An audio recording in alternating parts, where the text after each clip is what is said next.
Je voudrais m'expliquer sur ma réaction sur tous les gens qui utilisent les arts, quels qu'ils soient.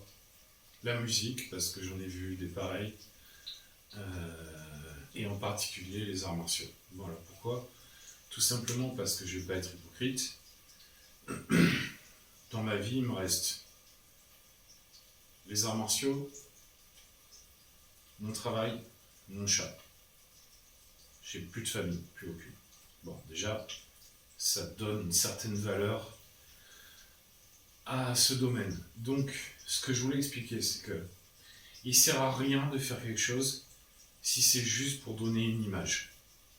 Si c'est pour donner une image, vaut mieux se faire tatouer les bras entièrement, la gorge, avoir une coupe à la mode et acheter une voiture de sport. Vous avez une image, c'est bien. Mais si vous êtes quelqu'un qui est empreint d'une certaine vérité qui vous permet de transcender votre personne et de devenir quelque chose de beaucoup plus profond, de beaucoup plus vrai, il est important de comprendre que tout ce que vous faites doit être fait avec ferveur, honnêteté et principe. Au même titre que la justice. Beaucoup de gens ne supportent pas l'injustice, mais aiment se déguiser. Se déguiser est une injustice, est une forme d'injustice parce que on n'est pas ce qu'on semble être.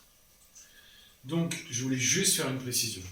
La raison pour laquelle j'insiste tellement sur le Tai Chi Chuan, c'est tout simplement parce que le Tai Chi Chuan, Quan, Tai Chi Quan, boxe Quan, est un art martial. Au même titre que le karaté, le wushu, le krav maga, la boxe thaï. La seule différence, c'est que c'est un style interne.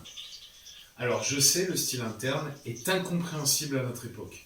Qu'est-ce qui est interne à notre époque? Il n'y a plus de musique, il n'y a plus d'artisanat, il n'y a plus de forêt.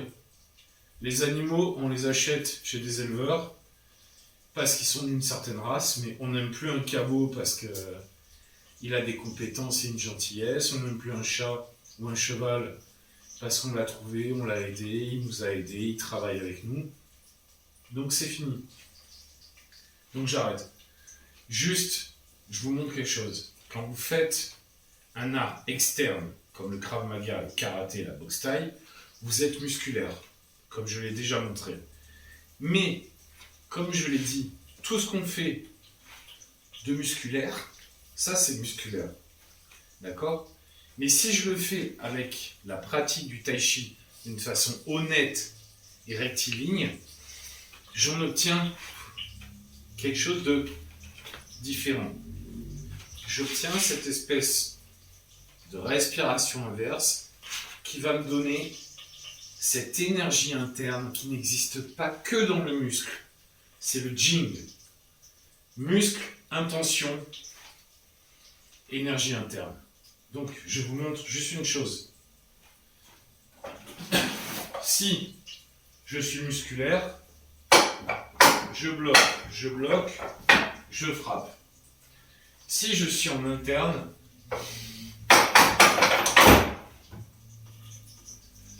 je suis interne. De surcroît, les styles internes avaient leur importance parce qu'ils permettaient de calmer l'esprit au moment de la confrontation. Ça, c'est la vidéo que j'avais fait précédemment. Si vous avez un travail interne, votre esprit est apaisé lors de la confrontation. Et tout devient beaucoup plus souple. Par contre, maintenant, si vous êtes intéressé par le Tai Chi Chuan ou le Kung Fu et que vous vous retrouvez face à des gens qui vous racontent des histoires de vieux styles qu'on ne connaît plus, qui font des mouvements aléatoires, avec les jambes molles, le buste en arrière, non, la rectitude. La rectitude d'attitude et corporelle. Voilà, ça, il n'y a que ça qui peut marcher. Voilà. Allez, je vous laisse tranquille.